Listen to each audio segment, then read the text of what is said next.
Indian polity రోజుకో article సిరీస్లో భాగంగా ఈరోజు మనం ఆర్టికల్ 5 నుంచి 11 వరకు ఉన్నటువంటి ఆర్టికల్స్ ఏవైతే ఉన్నాయో వాటి గురించి డిస్కస్ చేసుకుందాం. ఆర్టికల్ 5 నుంచి 11 ఉన్నటువంటి అంశాలన్నీ కూడా సిటిజన్షిప్ గురించి తెలియజేస్తాయి, పౌరసత్వానికి సంబంధించినటువంటి అంశాల గురించి తెలియజేస్తాయి.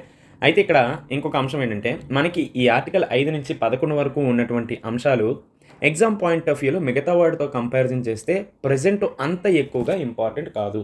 సో దట్ అందుకని ఈ అన్ని ఆర్టికల్స్ కూడా ఒకే దాంట్లో చెప్తున్నా. అయితే సిటిజన్షిప్కి సంబంధించి ఏవి ఇంపార్టెంట్ అంటే, మనకి భారతీయ పౌరులకి మాత్రమే వర్తించేటటువంటి కొన్ని ఫండమెంటల్ రైట్స్ ఉంటాయి, అలానే ఫారినర్స్కి వర్తించేటటువంటి కొన్ని ఫండమెంటల్ రైట్స్ కూడా ఉంటాయి.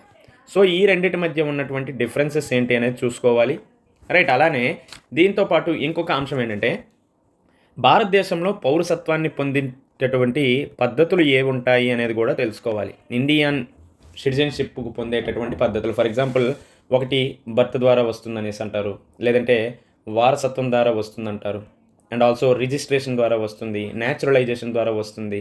అలానే ఇఫ్ ఇన్ కేస్ ఏవైనా భూభాగాలను భారతదేశానికి విలీనం చేస్తే ఇండియన్ సిటిజన్షిప్ అనేది పొందవచ్చు. సో ఈ విధమైనటువంటి పద్ధతులు ఏవైతే ఉన్నాయో వాటి గురించి తెలుసుకోవాలి. అలానే భారత పౌరసత్వాన్ని రద్దుపరిచేటటువంటి విధానం కూడా మనం తెలుసుకోవాలి. ఇది మనకి ఎగ్జామ్ పర్స్పెక్టివ్లో కొంతవరకు ఇంపార్టెంట్. అయితే మనం ఆర్టికల్ సిరీస్ గురించి డిస్కస్ చేసుకుంటున్నాం కాబట్టి దాని గురించి డిస్కస్ చేద్దాం. అండ్ ఆల్సో మీరు ఈ అంశాన్ని చూసుకోండి. దీంతోపాటు persons of Indian origin, overseas citizens of India, వీళ్ళ మధ్య ఉన్నటువంటి డిఫరెన్సెస్, అండ్ ఆల్సో మనం ఎక్కువగా వింటాం కదా నాన్ రెసిడెంట్ ఆఫ్ ఇండియా, ఈ ముగ్గురు మధ్య ఉన్నటువంటి డిఫరెన్సెస్ ఏంటి అనేది కూడా చూసుకోండి, ఓకేనా.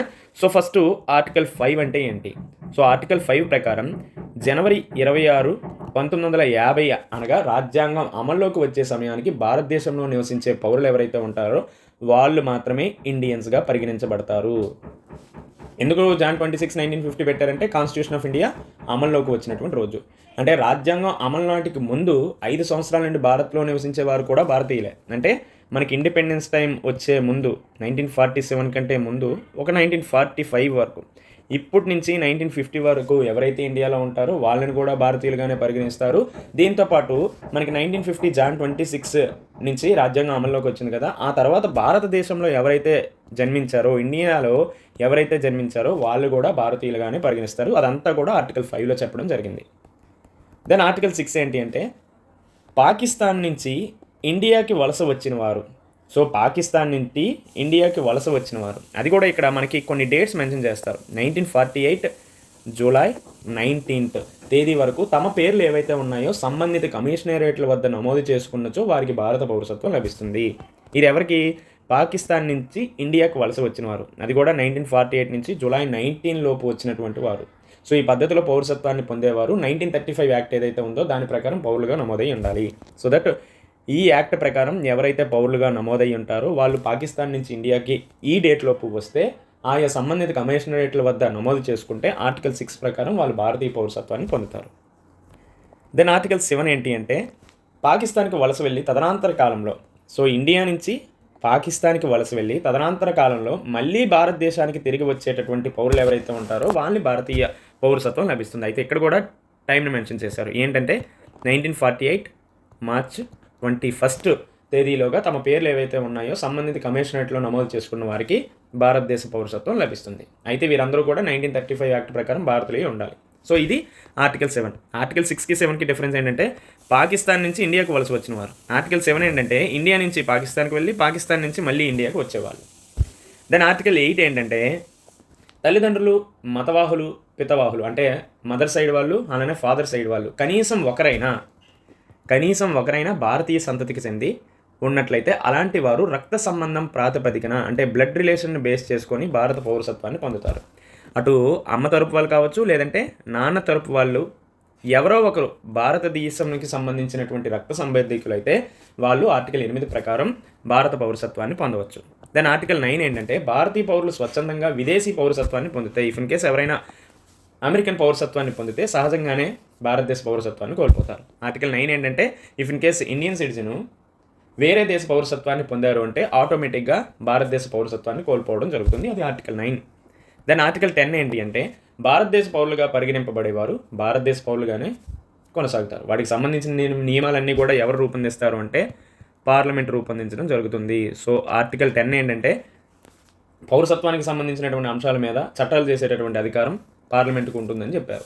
సో వాటికి సంబంధించినటువంటి రూల్స్ కావచ్చు, రెగ్యులేషన్స్ అన్నీ కూడా పార్లమెంటే రూపొందిస్తుంది. దాని ఆర్టికల్ 11 ఏంటంటే పౌరసత్వానికి సంబంధించిన అన్ని అంశాలపైన, అంటే పౌరసత్వం పొందే పద్ధతులు, ఇందాక చెప్పుకున్నాం కదా, పౌరసత్వం పొందే పద్ధతులు, బర్త్, న్యాచురలైజేషన్, రిజిస్ట్రేషన్, లేదంటే వారసత్వం, లేదంటే భూభాగాల విలీనం ద్వారా ఈ పద్ధతుల ద్వారా భారత పౌరసత్వాన్ని పొందుతారు.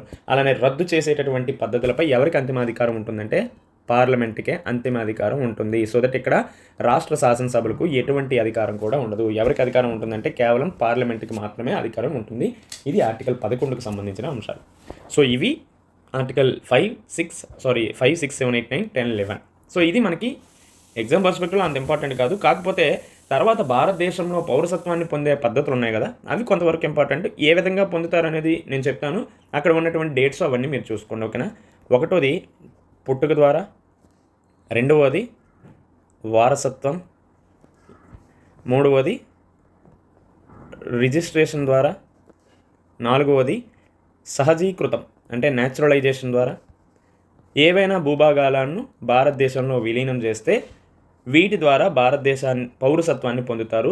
దీనికి సంబంధించినటువంటి అంశాల మీద చట్టాలు లేదంటే రూల్స్ అండ్ రెగ్యులేషన్స్ చేసేటటువంటి అధికారం ఎవరికి ఉంటుందంటే పార్లమెంట్కి ఉంటుందని చెప్పుకున్నాం. ఇదంతా కూడా ఆర్టికల్ 11లో పొందుపరచడం జరిగింది. అలానే రద్దు చేసేటటువంటి విధానం ఏంటి?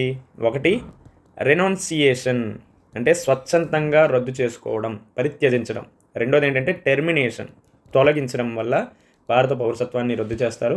అలానే మూడోది డిప్రవేషన్ అంటే బలవంతంగా రద్దుపరచడం.